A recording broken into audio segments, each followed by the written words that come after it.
A very warm welcome to everyone for today's workshop on personal branding.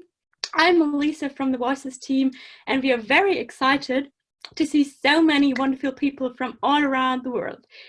So just as a start, what can you expect today? So we will have 4 speakers sharing their experiences and different perspectives on personal branding.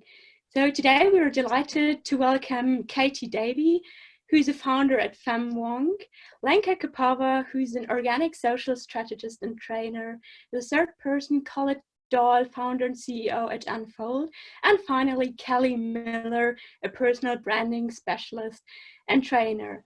We really hope that everyone of you get some ideas how to strengthen their authentic personal brand and also find some answers to the questions, how can we as early professionals use personal branding to positively impact our career and work? Just before we start, some simple house rules. So the mics are muted for everyone, if you've noticed, and the screen sharing is also disabled to ensure a smooth flow of the webinar. If you have questions, please post the questions and the name of the speaker the question refers to the chat, and then we can later pick some of them in the Q&A session at the end. Also, an additional note, this webinar is recorded, except the Q&A session in the end. Now I'm happy to hand over to Sophia, also from our project Voices, who will introduce our project in more detail. Hello, everyone. Good morning, good afternoon, wherever you are in the world. I'm Sophia. I'm from the Cambridge team in Voices, and I just thought I would give you a very brief introduction as to what our project has been doing. We started Voices in 2018 when a couple of us, Global Shapers, members of the Global Shapers community, met in Belfast, and we shared the same experiences that as women, as early career professionals, we would like to have more access to opportunities. We would like to be able to learn more about public speaking in order to make our work more visible. So this is how we started Voices 2 years back and have been working together with the Dublin and the Cambridge team ever since, also joined by some shapers in the Palermo team. What we're working on has 2 main sides. On the one hand, we're working on enforcing public speaking and dissemination skills primarily for young women in the early stages of their careers. And on the other hand, we are working on a database of early career women in order to connect them to opportunities worldwide so that their work becomes more visible, more there on the stages of the world. Thank you very much. Alisa, it's back to you now. Thank you so much, Sophia. And now I'm happy to already introduce our first speaker, Davey. So, feeling like the conversation around inclusive and diverse decision-making was lacking in Atlantic Canada, Davey created FemmeWonk, a policy and current affairs podcast that seeks to discuss both innovative and traditional public policy through a gender and inclusion lens. Katie has served as a Director of Policy and Stakeholder Relation at the Office of the Official Opposition in New Brunswick, Senior Advisor for Policy and Stakeholder Engagement in the New Brunswick Premier's Office, and has served as a President of the University of New Brunswick Student Union. She is a member of the Youth Working Group on Gender Equality for the Government of Canada and a 2019-20 Action Canada Fellow. Yeah. A warm welcome to you, Katie, and we're looking forward to hear your perspective on personal branding. Great, good day, I'll say, everyone. It's good morning for me, but hello, everyone else. I'm really looking forward to getting to know some folks through the conversation, the Q&A, and again, sharing my personal experience. I'm going to try to share my screen to share a PowerPoint. I think we should be okay. And can I just get one of the organizers to confirm that you can see the PowerPoint on the screen? Okay, I'm seeing head nods. That's great. Perfect. So the perspective I hope to share today is how I personally have gone about personal branding, both intentionally and unintentionally, and how that has led me into spaces including panels, conferences, and things like that to share my personal expertise and experience. Please do, as folks mentioned, feel free to provide questions in the chat box. You can also message me directly if you have any questions as well, and I'll be staying on till the end to answer questions. So first, a little bit about me. As was mentioned in my bio, I really did get my start in student advocacy. So as president of the student union at the University of New Brunswick, I had a tremendous opportunity to start to build my brand and to start to meet with influencers, whether that was the university administration, government officials, or the community at large. This opened a number of doors for me that I only saw really in hindsight, but it did lead me to being able to work in the Premier's office in New Brunswick, which allowed me to gain a really diverse experience of policy and stakeholder relations and things like that. But it also showed me that there were a number of gaps. So again, as mentioned already, there were very few young women around the table. There were very few women at all. Diversity was lacking in almost every decision-making space. And I personally had the real pleasure and opportunity to be working on some policies that impacted both really vulnerable communities and really diverse communities. And I was frustrated that those voices were not being heard and they were not being presented and represented in the spaces that I was in. So I thought I could complain about it and be really frustrated, or I could use that opportunity to contribute to the conversation. And that's why I started FemmeWonk. So I'm going to walk you through what I'm calling 10 tips you won't read on LinkedIn. These are tips that I've learned from my personal experience that I hope will provide value to you. As I mentioned, do feel free at any point to ask questions or again, write them down on this virtual medium. So I think our goals are the same. My personal goals are equal representation of women. Being those women, I think, is another huge goal that we all have, and using our platforms and personal branding to do that. We don't want to see these manels anymore, so that is, I think, a goal we all share, and I hope these tips will really help amplify your messages as well. So the first one is being authentic and knowledgeable. This is something I learned very early on. As a woman, we do unfortunately face a lot more criticism and scrutinization when we're in the public eye. What that means is if you're not bringing your your authentic self forward, it can add a lot of weight to you. That is what I personally found when I was not living my authentic self. I was feeling, I felt like I was always going to make a mistake. Now, through building my own personal brand and presenting myself as both knowledgeable and authentic, I feel much more at ease with presenting my ideas, with showing up to events and to working with people who are indeed much more, I'd say wise, so folks that have a lot more experience under their belts. This leads really nicely into knowing your personal story. So at the beginning of this presentation, I shared with you a bit of my personal story. What this does is it tells folks a little bit about what you've done, your resume, but it tells people about why. Why are you doing this, and why should you be the one to present or the one to be taking up this space rather than somebody else? This is incredibly important, and I think sometimes we expect that people will see us on social media or check out our website or whatever that may be and just know that or decide that you are more valuable, or not more valuable, but that you'll add value to a conversation. But the real piece that I found is being your biggest advocate, which is a tip down the road, but working on your personal story is really key to that.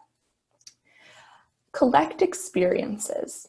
So as I mentioned, really my work with the student union was a transformational time for me to begin collecting experiences.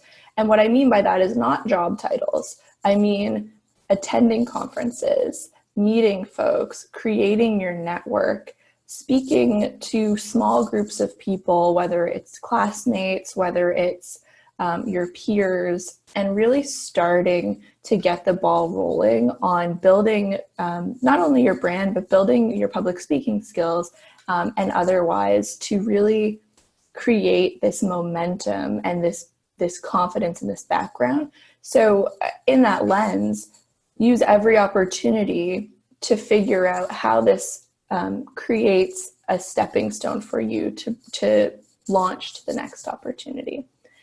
And within that, I think this is actually a saying I hate: your network is your net worth. I think it's dumb, but it's also very, very, very true. I think the older I get and the further down my career I get, I recognize just how much this is true. But as a self-described introvert, this is something I've always had a lot of trouble with. I find it really difficult to walk up to somebody I don't know at an event and introduce myself, or to follow up with them on LinkedIn, for example. So what I would recommend is, this goes back to that, being your authentic self. Not everybody is going to be the center of attention when they walk into a room. Not everybody's going to like networking in kind of the prescribed way. So I would say develop your own strategies that work for you, that let you feel authentic, that let you feel like you're engaging and creating that network in a meaningful way. But I would say also don't let the pressure of trying to conform to what networking looks like be intimidating to you. And with that, throw imposter syndrome out the door. I think, again, this is something we hear a lot, but I honestly didn't realize how much imposter syndrome I personally was facing until actually just this past year, when I was able to engage with a career coach to figure out how I wanted the next steps of my career to unfold. I think how this presents itself in young women particularly is we undervalue our experiences, and we don't tell people about our experiences as much as we should. We don't advocate for ourselves. So I think this is something, it's hard, to be honest, because it's like ingrained in you in some ways, but know what you know and don't pretend to know what you don't know. I think that's the biggest thing that's worked for me. I know what I'm knowledgeable about. I know what I'm not knowledgeable about. And that means I also get the opportunity to learn in really every aspect. Today, for example, I'm really excited to hear from the other speakers to continue my learning and amplify, or I guess increase what I know. And that goes to pitching yourself. If you're not confident in your experiences and you're not confident in what you bring to the table, you're going to have a much harder time pitching yourself. You are truly your own biggest advocate. And like I mentioned earlier, folks, people off the street or people you meet in the elevator or at that networking event, they're not going to know who you are. They're not going to know your personal story. They're not going to know your personal brand. So being really comfortable with yourself and what you know allows you to pitch yourself at every opportunity and to be your own biggest advocate. And what I've also learned is saying yes. When I think back to my student union days, again, some of the very first panels I sat on, or some of the very first talks I gave, were not on topics that I thought I would be giving. I was the only woman to hold the role of president for, I think, a 15-year period at my university, which meant as I was ending the role, I was being asked a lot to share my experience about being a woman in student politics, share my experience just broadly about being a young woman in leadership. And that allowed me to make those connections and to show that I did have this learned experience expertise, which allowed me to, again, create those stepping stones, create those networks, solidify my knowledge. But again, if I were to write down what I wanted to speak on or what I thought I would be speaking about, that was not actually it at the beginning, but it allowed me to open so many doors. And celebrating success. It's so great if you're able to get these opportunities and to speak with groups of folks and to go to these events and share your knowledge and experience. But if you're not telling people about it, again, it goes back to nobody knowing. This is such a great example of an opportunity where it's, global, this opportunity. And I think it adds so much value to your own personal community to know that you're creating that value for others and that you have that ability to provide this knowledge. It also creates those networking opportunities that you might not think about. So if you post about an event like this on social media, somebody in your network might make that connection and leverage your expertise.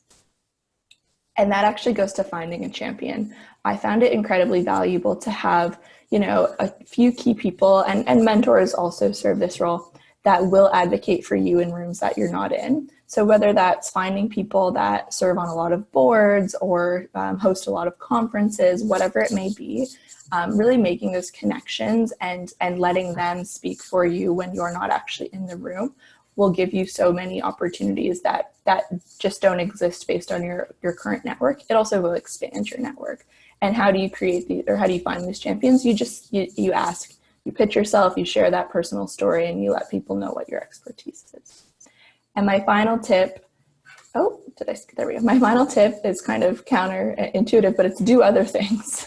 So I found what has helped me get into the room is actually writing, op-eds and contributing to my local papers and doing media events and things like that. And honestly, just contributing on, say, Twitter to conversations that I actually have some value to add.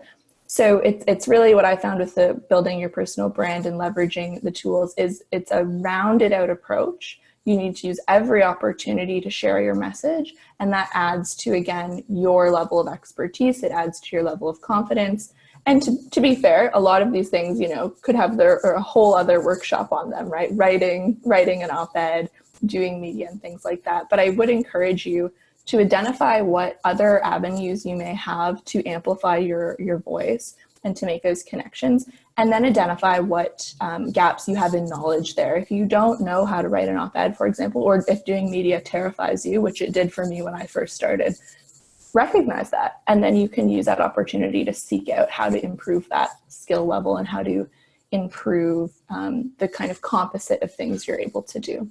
So with that, I will just again say, please do feel free to connect with me offline. You can follow me or FemmeWonk on Twitter, Facebook, Instagram. I'd love to connect, and do feel free to jot down my email and send along any questions that we don't get to today.